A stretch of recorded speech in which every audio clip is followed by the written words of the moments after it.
Hello and welcome to another edition of the Hispanic Patriot, a weekly edition broadcast from deep behind enemy lines in the metropolis of Denver. We won't tell you where we are, but here we are.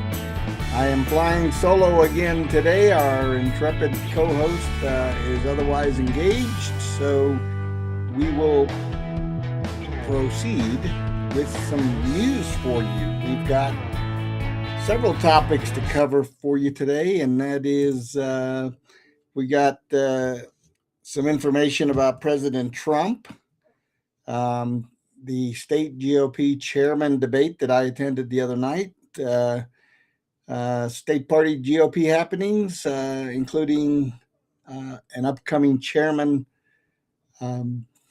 election, special election for the new chairman will be coming up here next month. The date hasn't been announced yet, but we'll stay tuned for that. I'll give you a little bit of my insight about what's going on with that. Victor Marx continues to refuse to debate anyone, for that matter, while he points the finger at one of the candidates, Scott Bottoms. So that's an interesting take. U.S. and Cuba. There's some happenings there. It seems to be behind the scenes. We'll talk a little bit about that. A Senate vote that took place in the middle of the night that probably most of you haven't heard about yet. And then we have a little bit about the White House Correspondents' Dinner that apparently the president is planning to attend, from what I'm gathering. I can't confirm that, but if he does, that should be a real doozy, because that's not a very friendly venue for the president. But we begin with something that people constantly ask me, and a lot of Republicans say, why would you continue to support President Trump? And we want to discuss that a little bit. We'll give you our opinion, but first let's tune in to this particular video that we've got.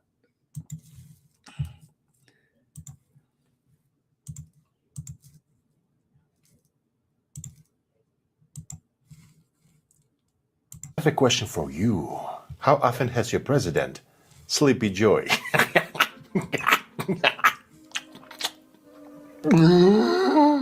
be able to clearly explain to Americans how political affairs are going in the country? We've been doing everything we can do to keep Biden from being the nominee, and guess what? We tried it in Iraq. It's not working, so now we're going to try, in Iran, excuse me. We tried in Ukraine. That guy didn't know what he was talking about. I don't recall anyone wanting to impeach him. Right. I forgot. That's a different story.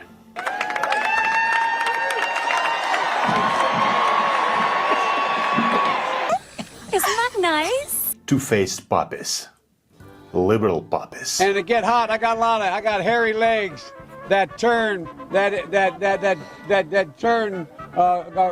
blonde in the sun. And the kids used to come up and reach in the pool and rub my leg down so it was straight, and then watch the hair come back up again. They'd look at it. So I learned about roaches. I learned about kids jumping on my lap. And I've loved kids jumping on my lap. Yes, liberals, that was your president. Now listen to our president. Trump says.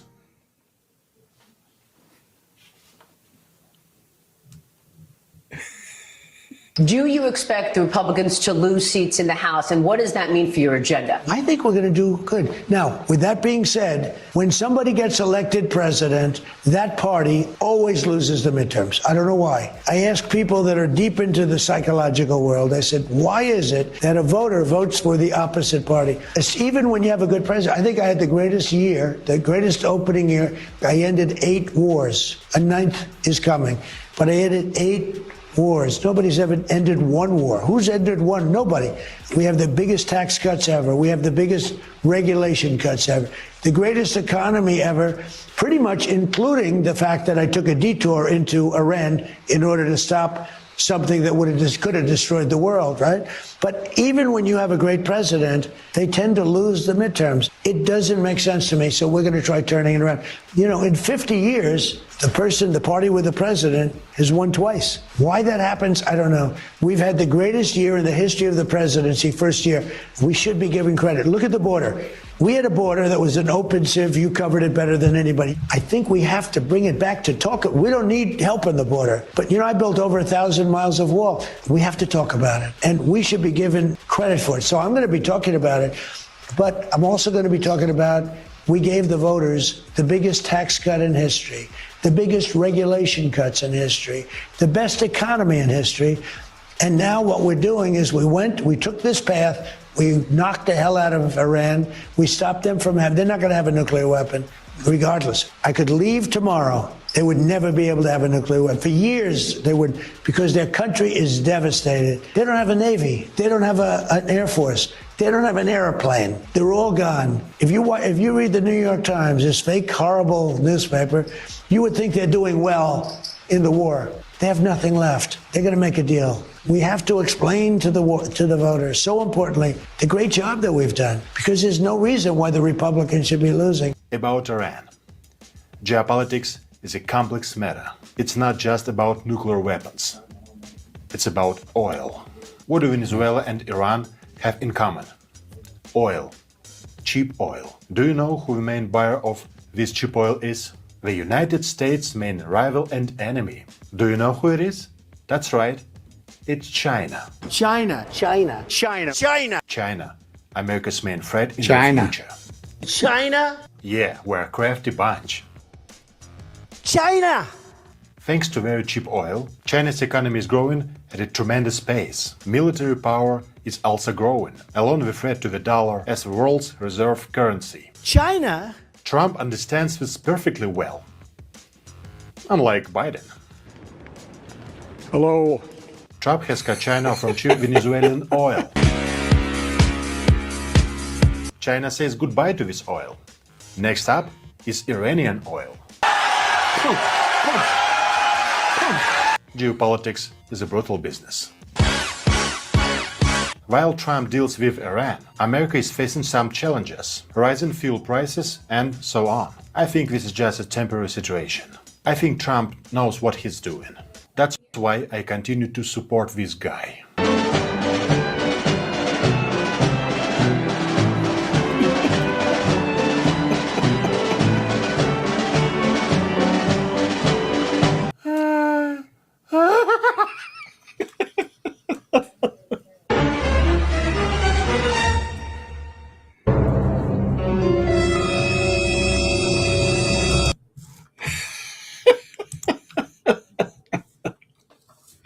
Okay, I hope y'all enjoyed that. That was our illustrious president, past president, that was supported by, well, I don't know. Some say half the country. I kind of question that, but let's just say it's 50-50. That means that we have a lot of fools in this country. I'm sorry, but that's just the kindest thing I can say about anyone who would have supported a guy like that. But the President Trump, has proven his mettle. He continues to, how can I put it? He continues to bamboozle those who oppose him. Every time somebody comes out and tries to make him look like a fool, they end up with egg all over their face. And I'm sorry to say, but that includes even some on our side of the fence. So people need to pay attention and stop watching the sound bites on the 6 o'clock news from the mainstream, or how I call it, the lame stream media. This is not a group of people who give you facts. They give you their opinions. The president has been, lambasted every day since he was inaugurated, and even before that. But the president has endured going on 10 plus years now of total attacks, unsubstantiated attacks, accusations. They tried to prosecute him. They tried to jail him. They tried to kick him off ballots like they did here in Colorado unsuccessfully. And I can tell you this, the people of America, the ones that are really paying attention, have had enough of it. Now, you heard the president talking about the midterms. And there's this traditional narrative that's out there that says that the party in power always loses the midterms. Well, not always, but let's just say the majority of the time.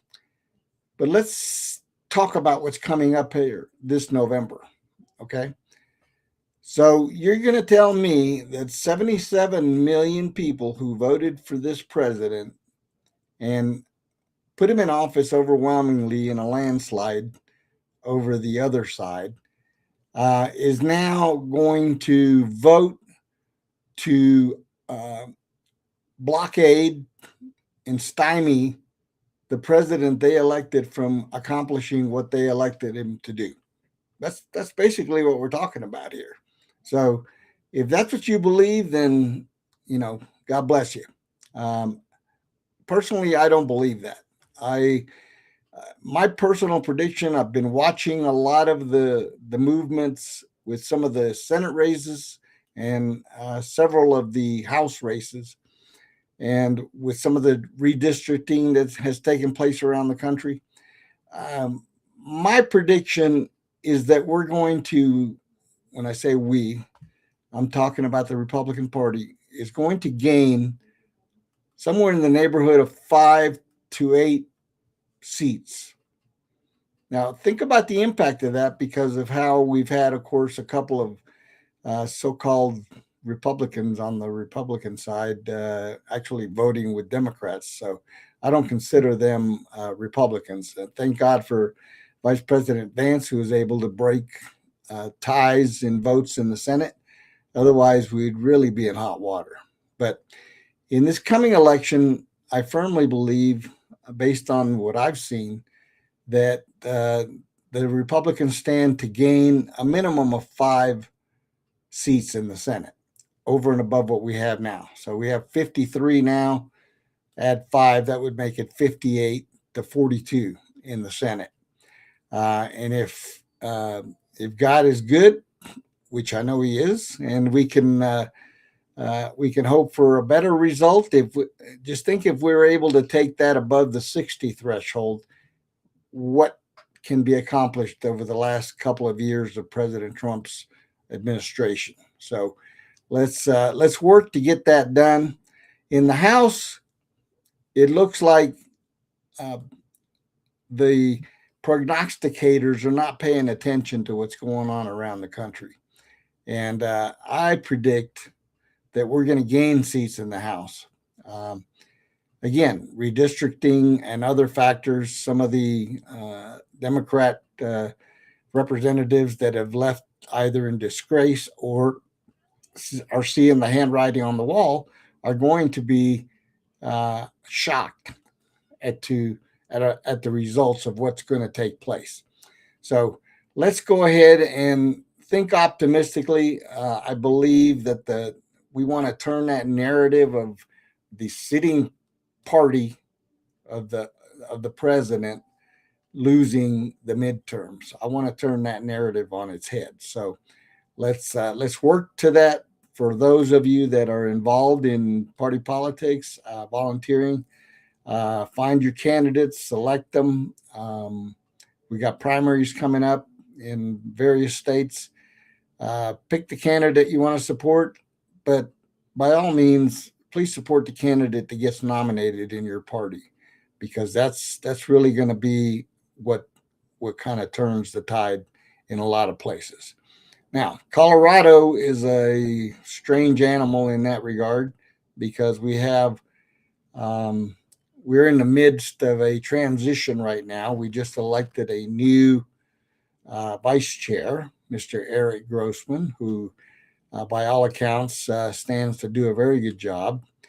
And we are in the process of waiting for the announcement of the election date for the special election of a new chair because our past chair, Britta Horn, had resigned effective April the 17th. There's a lot unraveling from that resignation as well, including some legal matters that we won't dive into too much. But suffice to say, I went to a debate forum, if you will, put on by the Republican Women of Weld County this past Thursday. And we have 5 candidates for the chair position. Curtis McCracken is a candidate. He lives in CD3. Craig Steiner is a longtime Republican. I've known him, Craig, for well over 20 years, former Douglas County chair, among other things. Craig is a candidate. Jennifer Qualteri from District 4, which happens to be my district, and Jeremy Goodall from Colorado Springs, House District 5. And then Joe Altman, the well-known podcaster, businessman in Colorado, threw his hat in the ring after withdrawing from the race for governor.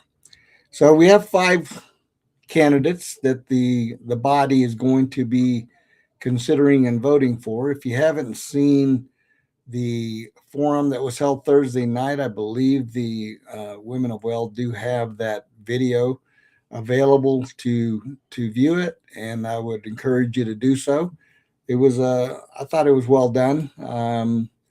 It was moderated by Ryan Schuling, radio host, and it was I think informative. At the very least, you got to see where the candidates stood on some of the issues. I think we need more information about some of the other issues that weren't covered.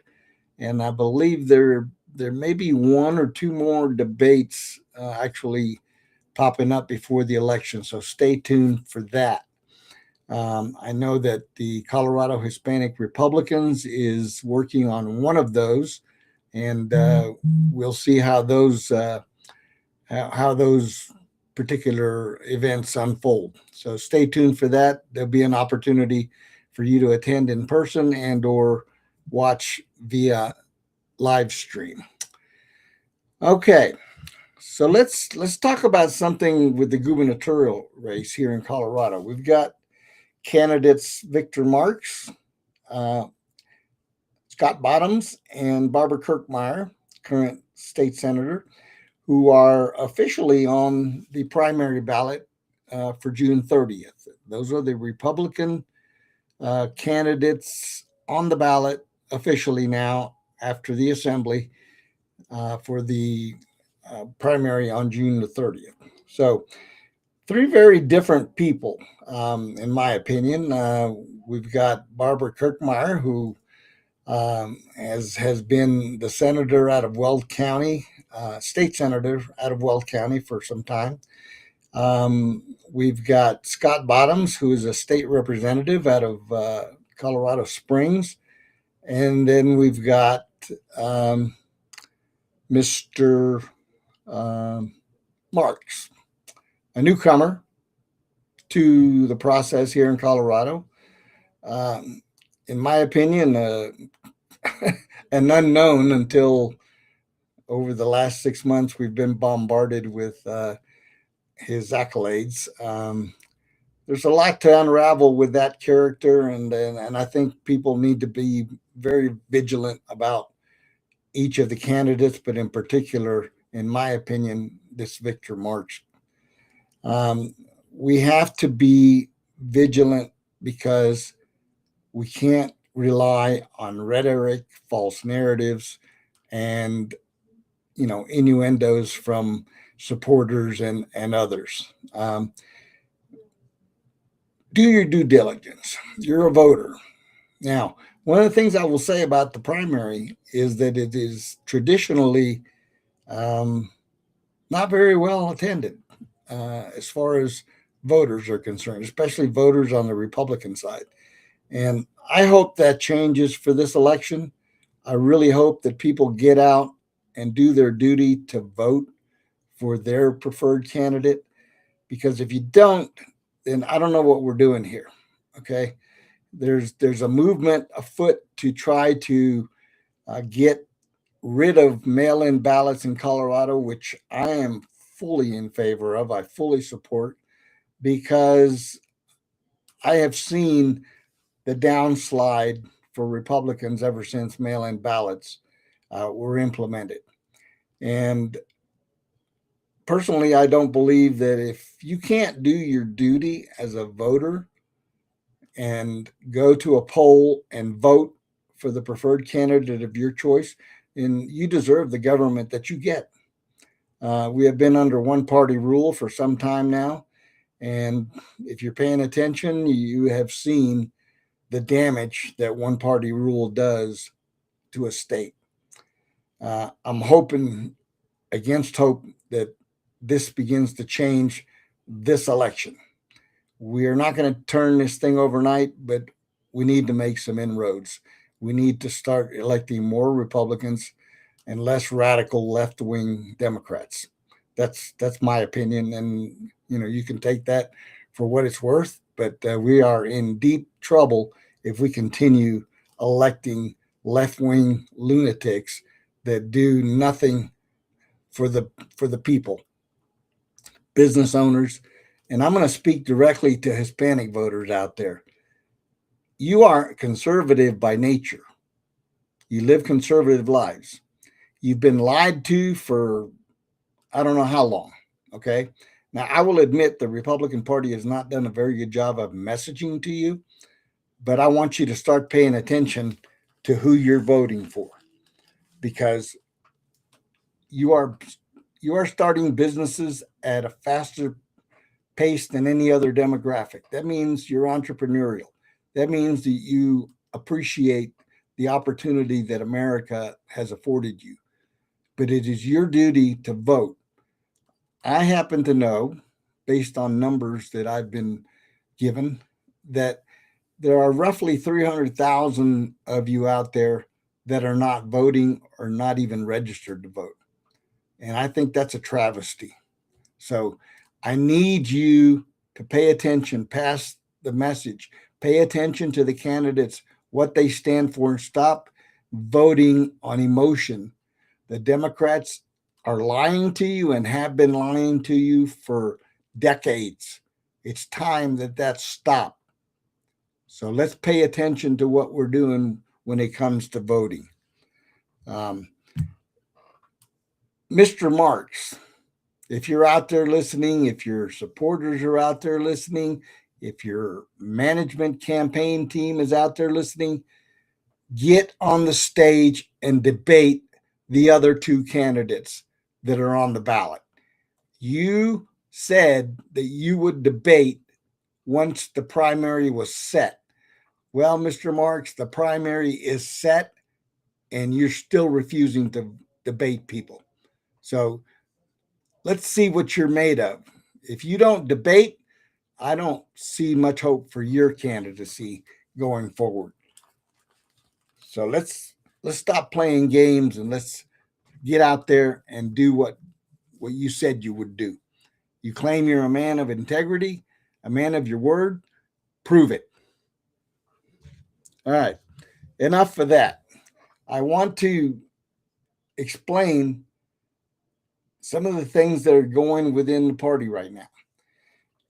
There was a ruling recently in the court that regarding Proposition 108, which was the open primary proposition passed a few years back here in Colorado via referendum. The judge ruled that the 75% threshold in that provision, in that proposition, that calls for a party to be able to opt out to have a 75% vote of their body, meaning their state central committee. And the judge ruled that that was unconstitutional. I've been saying that for I don't know how long. Okay. So it's not that I'm smarter than a lot of people, but I am smarter than some. And I've been saying this forever, that this this provision of the proposition was unconstitutional because nobody ever agrees 75% on anything. I've been involved in this party in 46 years. I have never seen a body vote 75% in favor of anything, except maybe President Trump. But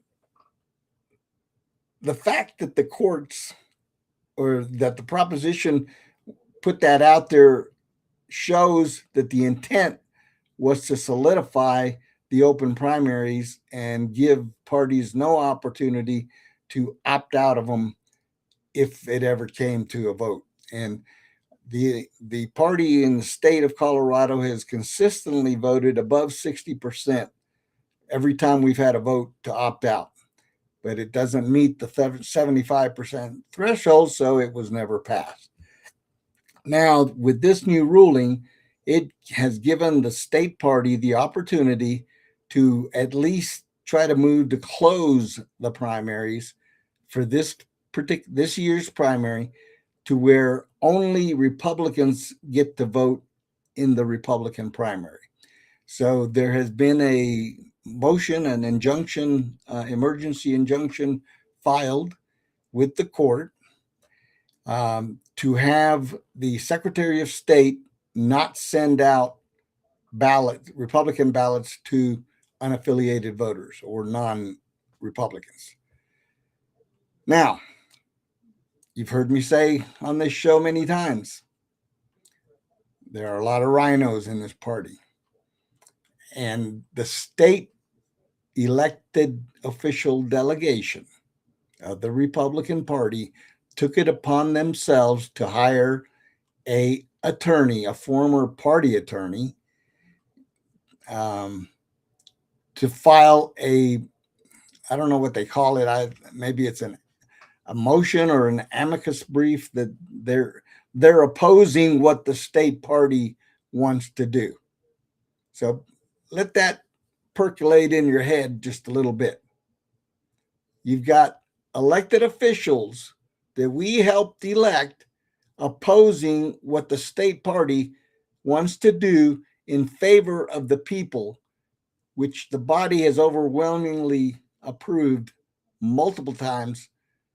And they filed a petition for the court to not grant us that injunction to ban non-Republicans from voting in our primary. Okay, so that's basically in the, and we've got people running around saying, "Oh, we can't opt out." This is not an opt out. It's a closing of the primary. It's a totally different and separate event. Okay, it is not opting out because it is too late to opt out, and that vote has to be taken in an off year anyway. But with this new ruling, and based on the votes of these past Central Committee meetings, it does give us the opportunity to tell the Secretary of State that we do not want our Republican primary ballots to be sent to non-Republicans. So that's what's on the table with the court. And then you've got the opposition group of elected officials, Lauren Boebert, Gabe Evans, Mr. Hurd, Jeff Hurd out of CD3, and Jeff Crank out of CD5. Those four elected officials have joined forces to oppose what their own party wants to do in this state. So I'll let you decide what you think of that. I think it's despicable. And I think, and I hope that this action by those elected officials cost them an election in the future. I'm sorry, but that's where I stand. So pay attention to that. There should be a ruling handed down here in the next week or so.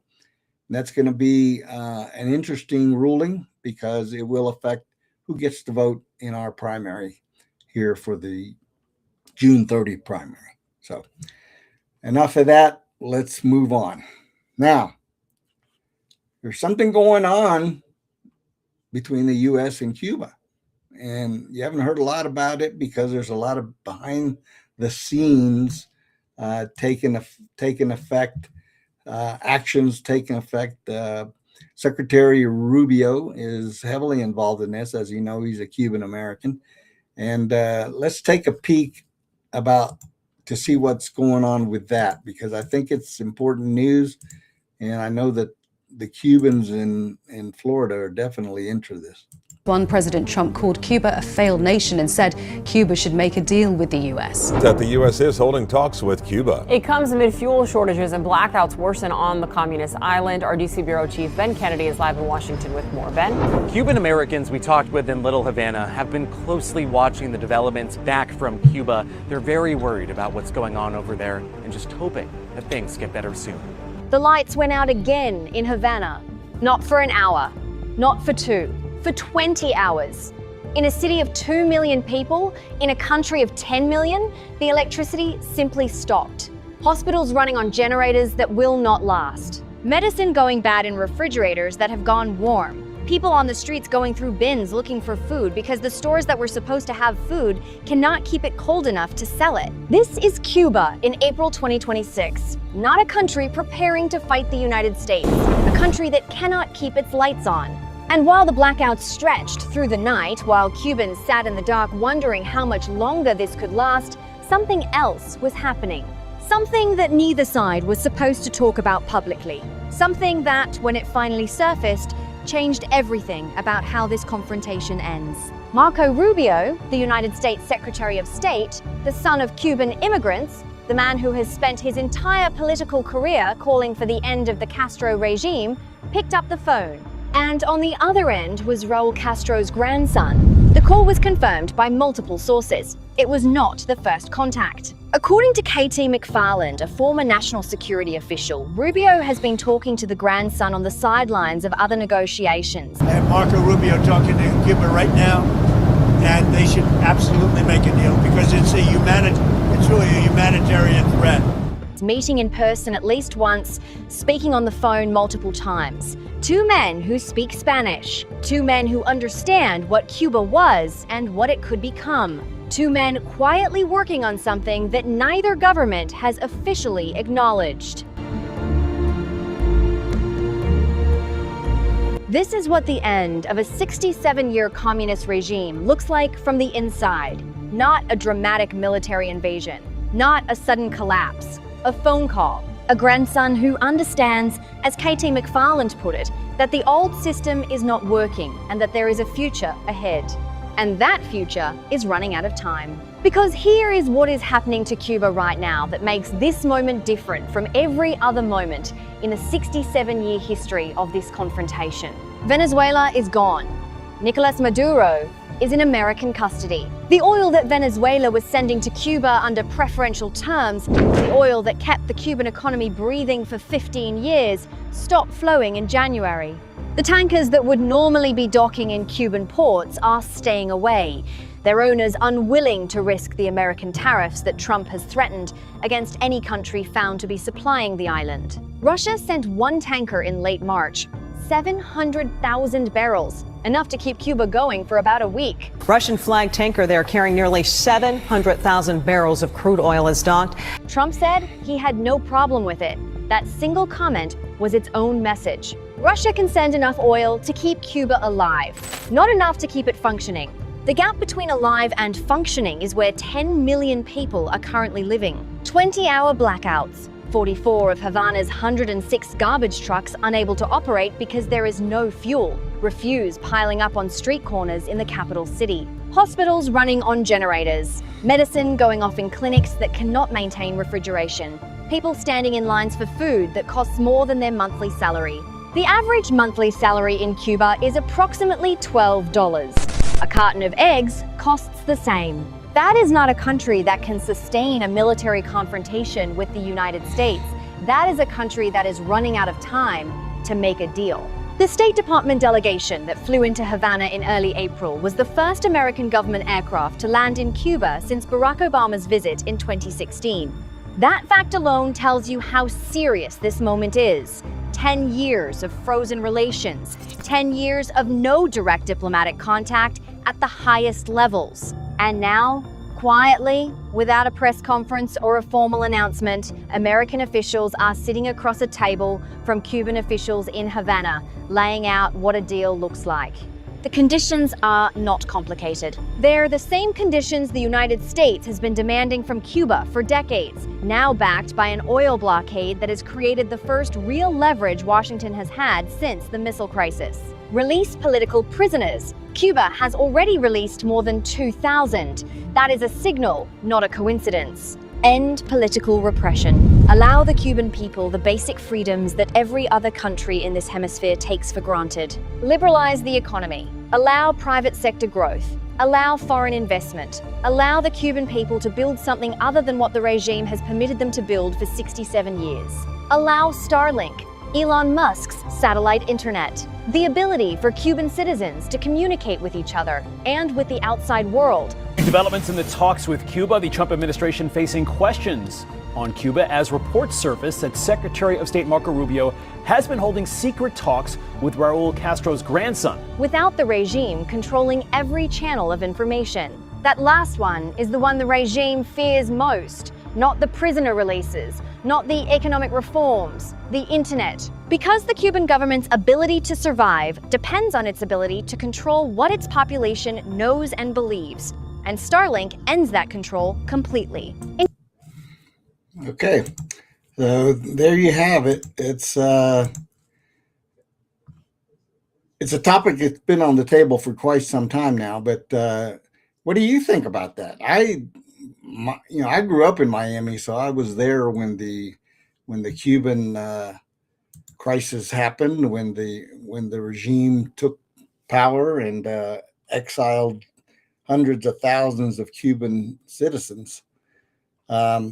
So, I believe that we're seeing something historic, but I want to segue this into what people don't understand about President Trump's geopolitical position and what he's been doing with Venezuela, with Iran. All right. As you heard in the clip, Venezuela's oil is now under U.S. control.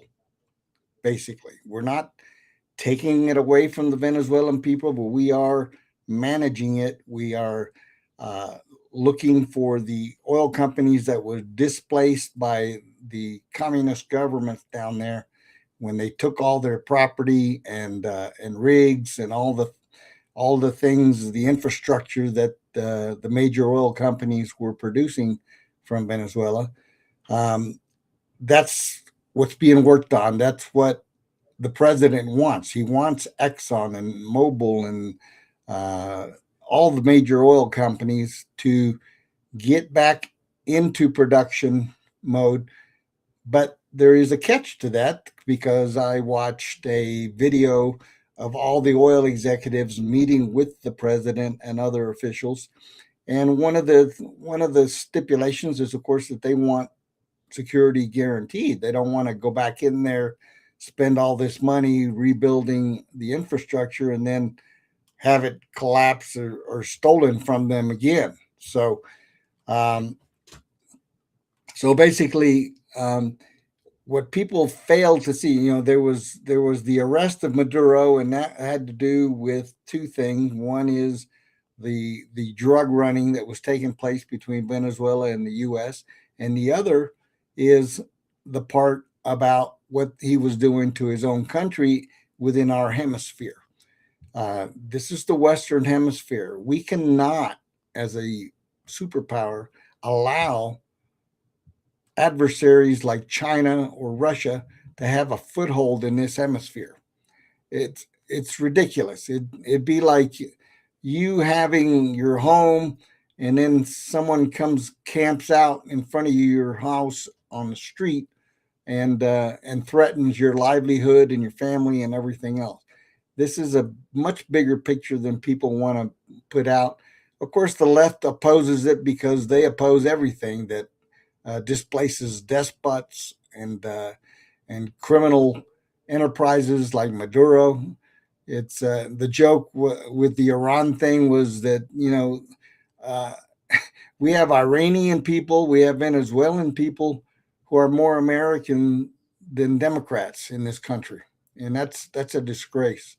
So that picture needs to change, of course. But you continue to see the left opposing the president at every turn, lying about what he's doing, what he's accomplishing. But pay attention, because Cuba, which is 90 miles off of our shore down south, is a key cog, if you will, in this wheel of restoring stability to our own hemisphere. We cannot have a communist regime operating 90 miles off of our shore. Now, they don't have, resources, they don't have power, but if you haven't been paying attention, China and Russia have always wanted to get gain a foothold in that country so that they could be right off of our shores. And that would never happen under President Trump. And I can guarantee that.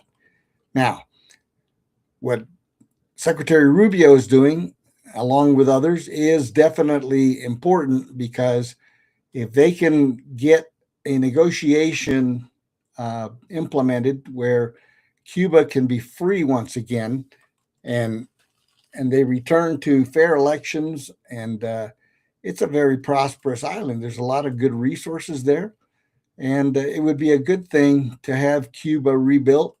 And I know a lot of the Cuban Americans would love that, because they still have family members down there, and it would be important for our geographic situation. So I'm really hopeful that something can take place. I think that the clip was saying, the leverage is there now, and without oil, they are dead in the water, so to speak.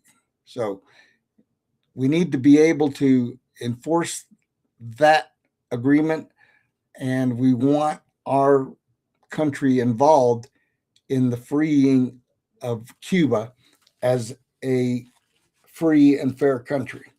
So let's pray for that. Let's hope for good results out of that. And I think it's way past time for Cuba to be set free and the rebuild to begin. I know a lot of Cuban Americans agree with that, and we hope and pray that takes place here in the very near future. Now, I want to talk a little bit about a vote that took place. Let me see here. There was a vote that took place in the Senate that happened in the middle of the night that some of you may or may not have heard about. So let's tune into that, because I think this is an important part of what's taking place and could have repercussions that affect other parts of what we're doing. Official. At 3:30 a.m. Thursday morning, the Senate passed a budget resolution which finally ends the DHS, the Department of Homeland Security's partial shutdown that's been dragging on since mid-February thanks to Chuck Schumer and the demon Democrats. And it simultaneously unlocks the reconciliation pathway for a full $70 billion funding package for ICE and Customs and Border Protection. The vote came at the tail end of an all-night vote-a-rama, the Senate's term for a marathon session where members can offer unlimited amendments in rapid succession before a final vote on a budget resolution. The House still needs to pass the final reconciliation bill. Trump has set a June 1st deadline for that to happen, which it almost certainly will. And with this, we are seeing the quiet but very definite end to the disastrous Schumer shutdown, which has been,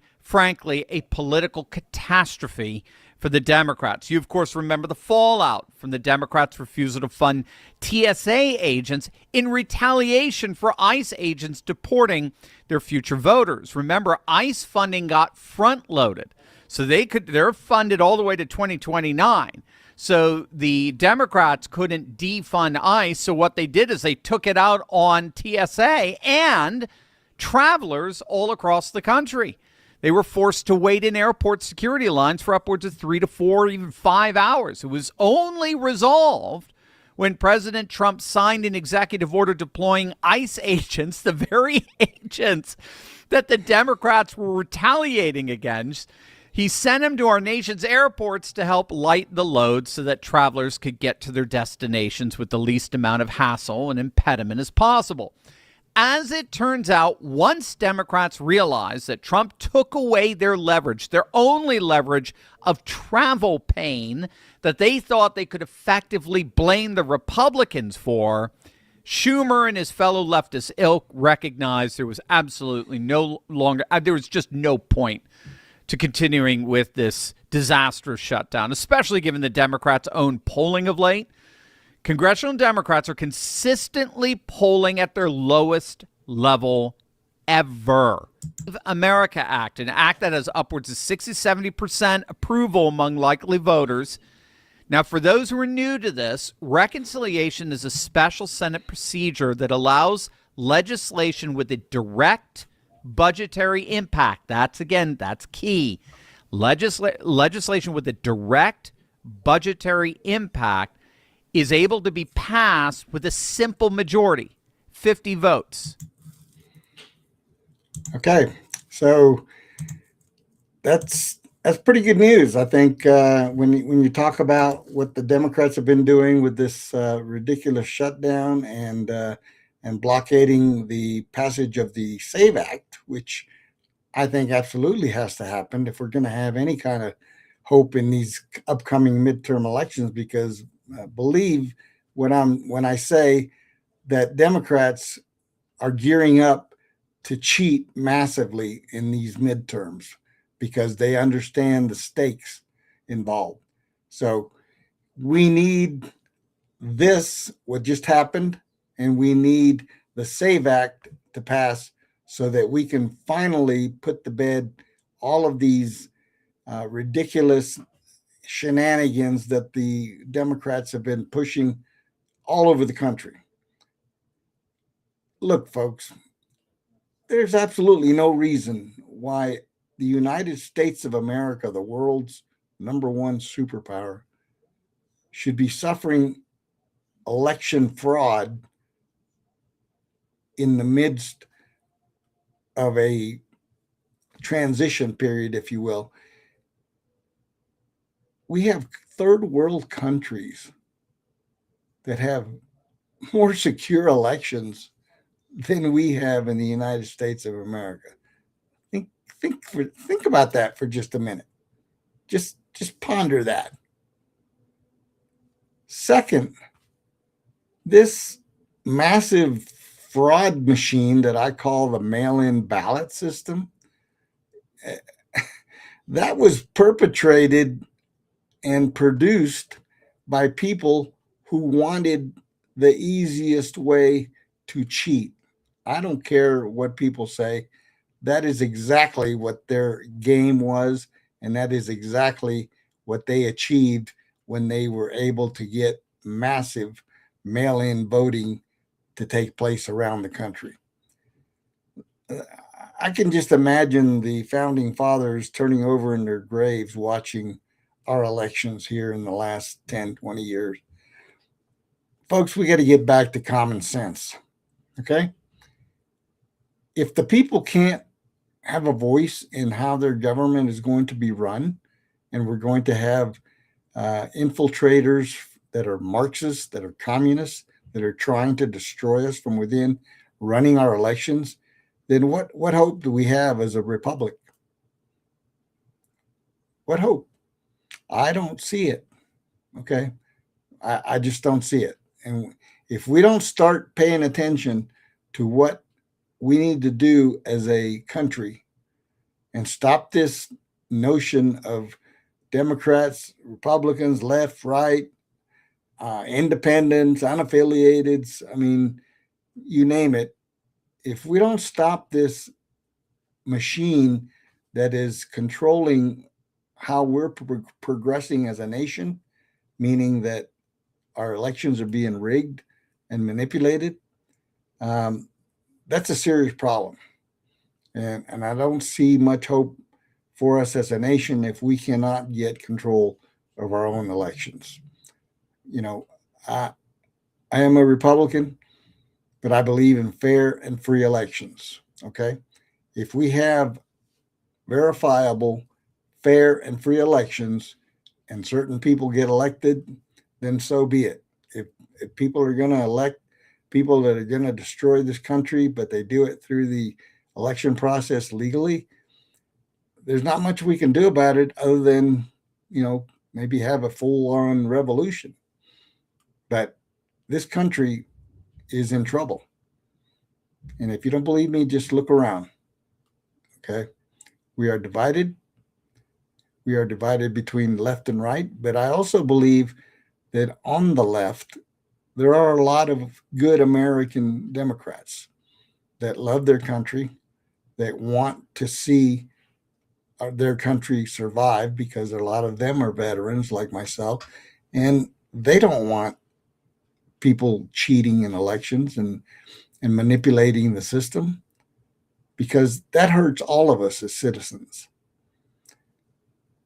This influx of illegal immigrants, the Democrats, again, the radical Democrats, want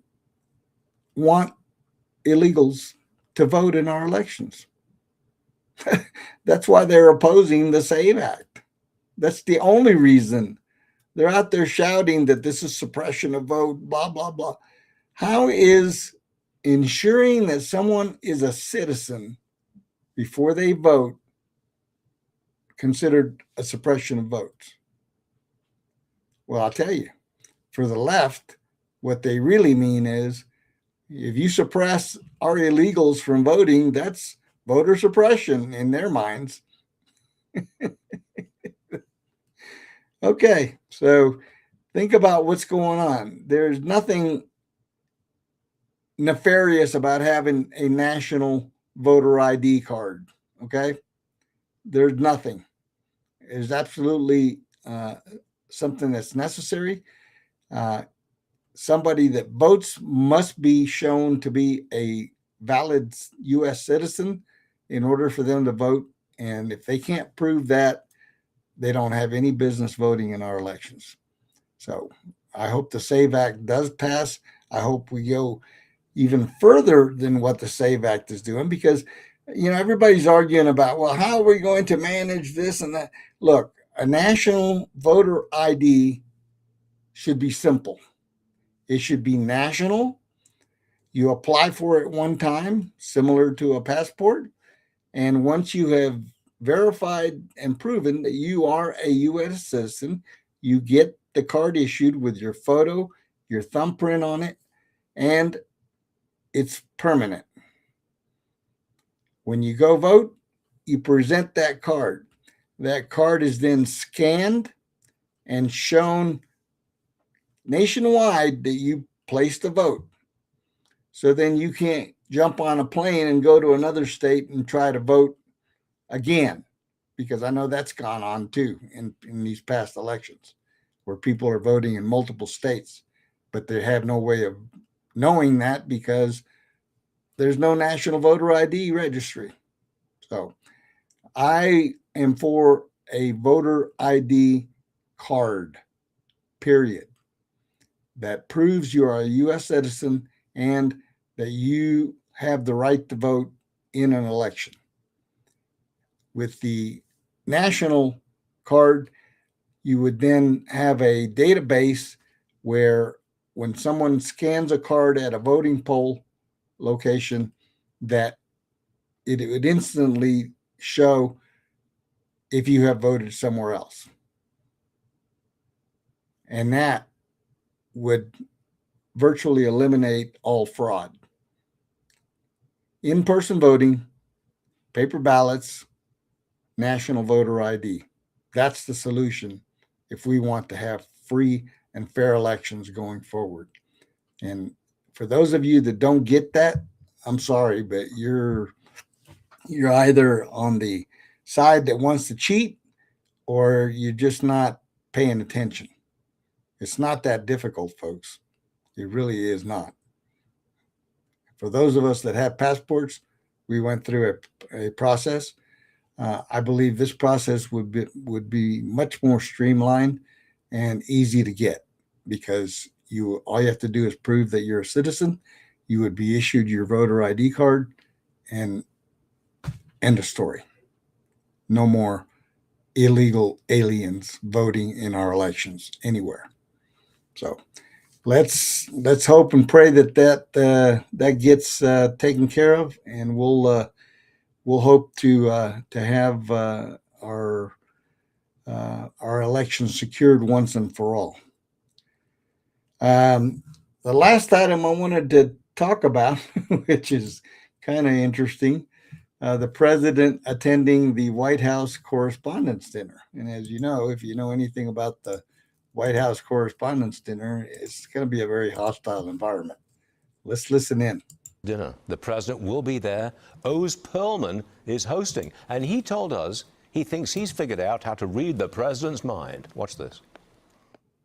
How could I go into that room with the most powerful person in the world who is notoriously impossible to read? Am I right? I've read The Art of the Deal twice.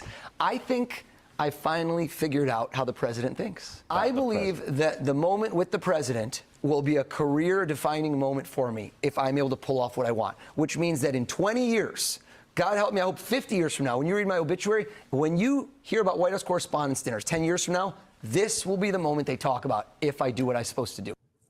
Well, this is fascinating. Lara Trump is with us, thank heavens. Lara, is the Secret Service aware that Oz Perlman is going to read the mind of the Commander-in-Chief? I'll ask him after this. I think we should maybe check into that. Look, here's what I'll tell you. If anyone out there, even a mentalist, thinks that they know what Donald Trump's moves are going to be, he'll prove you wrong every single time, Stu. We know that to be the case. But I think this dinner, I agree that this dinner will probably go down in history. We're still talking about the White House Correspondents' Dinner that a lot of people say drove Donald Trump potentially to run for president. Now, I would disagree with that sentiment, but he is prepared. I think it's going to be an amazing night. And I cannot wait to hear some of the jokes to come at a lot of those people in that room. Now, another question about Oz Perlman. Do you know if the president has spoken to Oz ahead of the dinner? Have they prepared something? Oh, that I'm not aware of, but I will be watching right alongside everybody else because, again, I think there will be a lot to come out of this dinner. I think people are going to talk about it for a long time. So I don't know, but I can tell you that the president of the United States is one of the funniest people I have ever met, and so I would be prepared to laugh quite a bit. Do you have any idea, have you seen any preview of what the president might say to the audience? Because that audience is going to be hostile. They don't like the president. Yeah, but he has kind of prepared for a hostile audience, and he kind of thrives in that sort of environment, Stuart. I mean, look at the fact that he goes into that White House press briefing room, and I've actually physically been in there with him whenever he's done some of these briefings. It's amazing to watch the way he handles these people. So he's kind of been preparing for this moment his entire tenure as a political candidate and as president. So I think the fact that this is the first time we're going to see him in there, I haven't seen what he's got, to present on Saturday, but he's prepared, and there's no better person to handle that group than Donald J. Trump. Amen to that. I think that's going to be a hoot. Stay tuned for that. We'll hopefully have some coverage of that on our next show. But if you get to watch it live, I think that would be great entertainment for you. So we're up against the clock. We want to thank you for tuning in today. I hope we unraveled some facts for you, and we'll be on the lookout for some news to cover for you on our next show. In the meantime, we want to wish you a great weekend. God bless you. Enjoy your sports. Enjoy your outings with your family, and let's move forward and get the Republican Party back on track. All right. Thank you all for listening in today, and please share and like and help us to grow on our channel. Until next time, thank you and God bless you.